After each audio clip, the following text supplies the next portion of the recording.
Good evening. Welcome to South Asia Newsline. I'm Lipakshi Khurana. Here are the top stories we're tracking for you on Monday, the 10th of April. Pakistan sentences alleged Indian spy to death.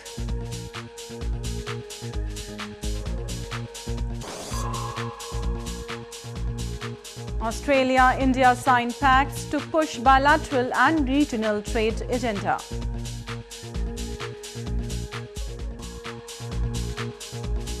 And tourists flock to North Indian hill town to enjoy paragliding.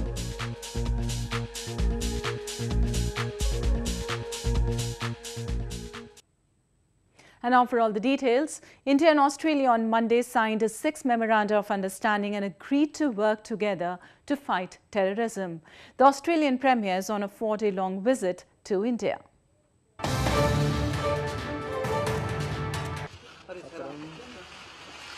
India and Australia inked 6 pacts, including one aimed at boosting counter-terrorism cooperation after talks between Indian Prime Minister Narendra Modi and his Australian counterpart Malcolm Turnbull. The two leaders held comprehensive discussions on bilateral, regional and international issues of mutual interest and concern in capital New Delhi on Monday. At a joint press event, Prime Minister Modi said they reviewed the entire gamut of ties and took many decisions, including holding the next round of talks on Comprehensive Economic Cooperation Agreement. We had a very good discussion about the CECA, the Comprehensive Economic Cooperation Agreement between India and Australia. And I think it's fair to say that we feel that progress has not been as fast as either of us would like it to be. And so, as you said, we have we will ask our chief negotiators to schedule an early meeting to get the process moving. Turnbull, who arrived in the country on Sunday, also said that Australia was looking forward to exporting uranium to India as soon as possible. Turnbull is on a 4-day visit to India, his first to the country after assuming office in 2015. Staying on news from India, Bangladesh Prime Minister Sheikh Hasina, who is on a 4-day state visit to India, addressed a gathering in New Delhi. Hasina said that India and Bangladesh share universal values of freedom, democracy and fundamental human rights.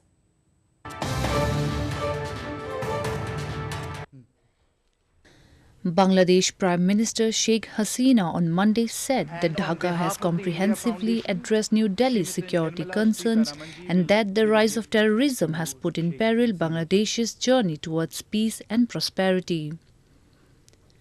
Prime Minister Hasina said that both the countries have amicably settled land and maritime boundary and appreciated leaders of all the political parties and members of Indian Parliament for their unanimous support for the land boundary agreement. Hasina also spoke about the Teesta River issue.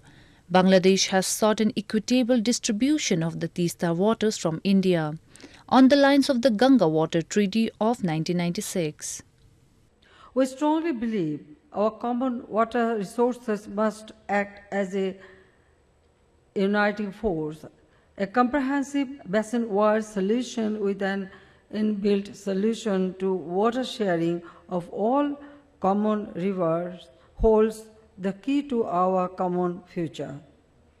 On this issue, Prime Minister Modi once again reiterated his government's strong resolve to conclude the water sharing treaty at the soonest. Hasina had reached India on Saturday and offered prayers at the shrine of Khwaja Moinuddin Chishti in Ajmer city of northern Rajasthan province, bordering Pakistan on Monday. The shrine is one of the most important pilgrimage centers for people from all faiths. Moving on to news from Pakistan, alleged Indian spy Kulbhushan Jadhav has been given death sentence by the Pakistan military on Monday. The media wing of the Pakistan Armed Forces Inter-Services Public Relations or ISPR said in a statement that Jadhav was arrested on March 3, 2016 through an operation in southwestern Balochistan for his alleged involvement in espionage and sabotage activities against Pakistan. India had denied any possibilities of Jadhav, a former Indian naval officer, being involved in subversive activities in Pakistan. In response to Pakistan's move, India said the proceedings that have led to the sentence against Jadhav are farcical in the absence of any credible evidence against him.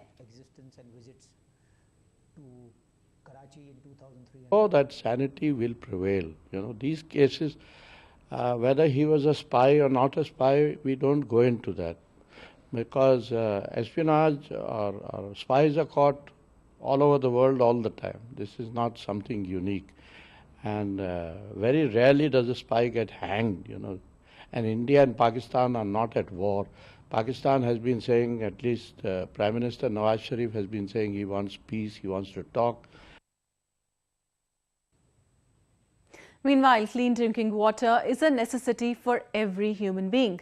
However, in GilgitBaltistan, people are deprived of this basic amenity as the region is plagued by an acute contamination of its water bodies, leading to water shortages and other health issues. The Gilgit River, a tributary of the Indus River, flows through the heart of Gilgit. It is one of the major sources of water supply in the region. But due to lack of a proper sewage disposal and drainage system, the river is getting polluted as the household and industrial waste is being dumped in it.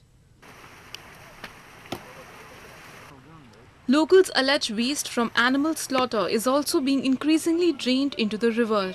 As a result, there has been a rise in waterborne diseases reported among the people. तो करीबी आबादियां हैं जो दरिया का पानी पीने के लिए इस्तेमाल करते हैं, वहाँ पे बड़े पैमाने पर बीमारियां जो है डायग्नोस हो रही हैं। और जो डॉक्टर हैं गिलगित बल्तिस्तान के जो माहिरीन सेहत है, उनका ये कहना है कि गिलगित बल्तिस्तान में जो लोग हैं उनके 80% बीमारियों का वजह आलूदा पानी है। तो पानी की तरफ कोई तवज्जो नहीं है, पीने का पानी इंतहाई नाकिस है। Locals have to make do with water that has alarmingly high levels of turbidity in the absence of a filtration system. Though abundant in water resources, people have to make do with contaminated water. तो पानी तो बह रहा है हर तरफ, लेकिन इसके आसपास दाएं बाएं लाखों कनाल एकड़ ज़मीन पाई जाती है, वो बंजर है। और पानी की मौजूदगी के बावजूद घरों में लोड शेडिंग है। अच्छा, पानी गुजरते हुए हम देख सकते हैं, लेकिन पीने के लिए हमारे पास वो कोई ज़राए मौजूद नहीं है। Under illegal occupation by Pakistan more than 6 decades ago, people in the region have been struggling with basic rights and amenities. Moving on, Afghanistan's leg spin sensation Rashid Khan is creating waves in the cricketing world. With just 2 matches into his maiden season of the Indian Premier League or the IPL, Khan is enjoying the cut and thrust of the lucrative 2020 competition. The 18-year-old leg spinner from Afghanistan, where cricket is highly popular, but sporting facilities are pitifully inadequate after decades of war, managed to bag a position in Sunrisers Hyderabad, which splurged more than $600,000 on him. On Sunday, he continued his great run by picking up 3 wickets for his team. Rashid's IPL stint is bound to inspire similar dreams in his home country. More news from Afghanistan. Despite facing sharp decline during the Taliban regime, the national sport of Afghanistan, buzkashi, has outlived the years of conflict and politics. The sport has become popular among the youth of the region.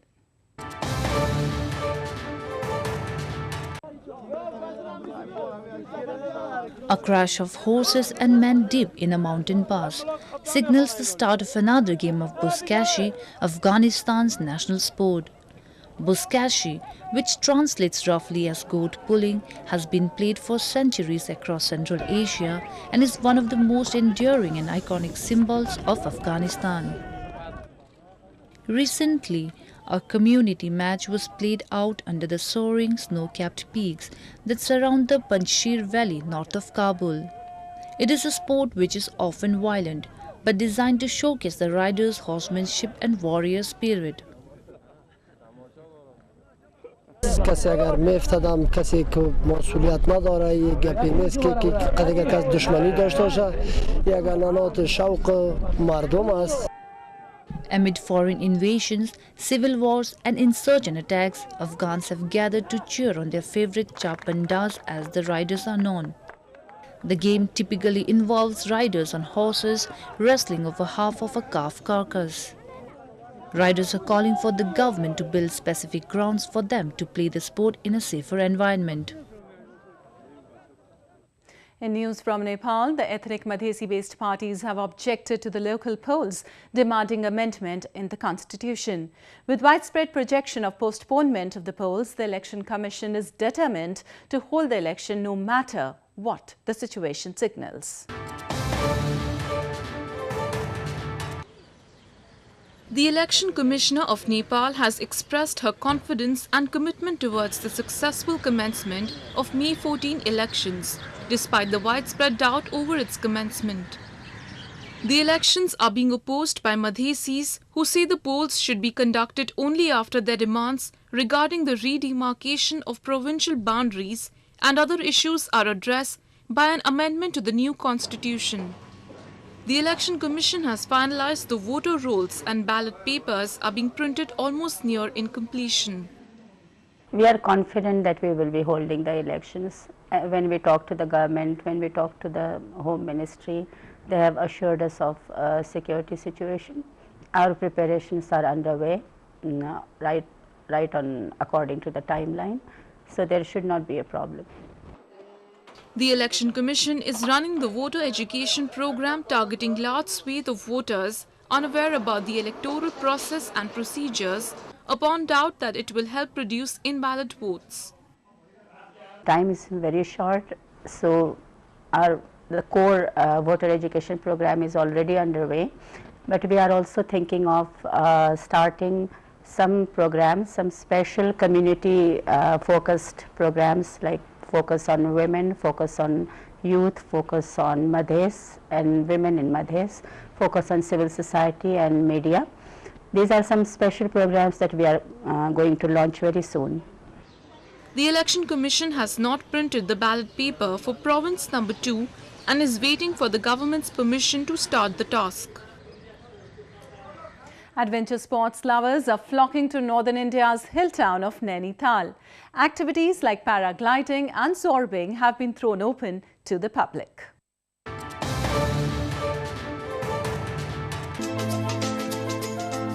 Paragliding is a popular sport among tourists who visit Kulbhushan or Lake of Nine Corners hill station in Nainital district. Apart from paragliding, tourists also tried their hands at other sports like zorbing, kayaking and canoeing. The summer months of April, May and June attract thousands of tourists from northern India to Nainital every year. The tourist season also opens up many opportunities for the local businessmen to rake in good business. Paragliding अभी हमने यहाँ पर की और ये भी मैंने अपने लाइफ में पहले कभी नहीं किया था. It was a amazing experience. शुरू में थोड़ा सा डर लगता है लेकिन बाद में इतना एंजॉयबल है कि बिना पैराग्लाइडिंग किए आप नौकुचिया से जा ही नहीं सकते. It is a must for every tourist. सबको करना चाहिए और गवर्नमेंट को और प्रमोट करना चाहिए और इसको अच्छे से, और हमने बहुत एंजॉय किया. The northern province of Uttarakhand is promoting summer tourism to attract tourists and give them a chance to explore adventurous sports activities.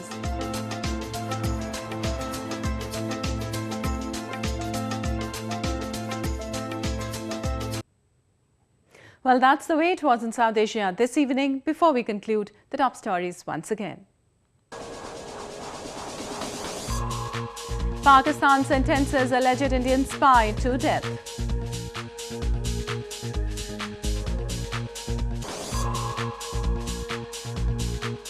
Australia, India sign pacts to push bilateral and regional trade agenda.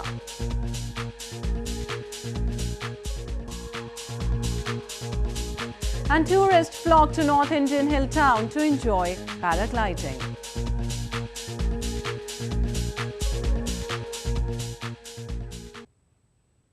Now our viewers can watch the show on SouthAsiaNewsline.com.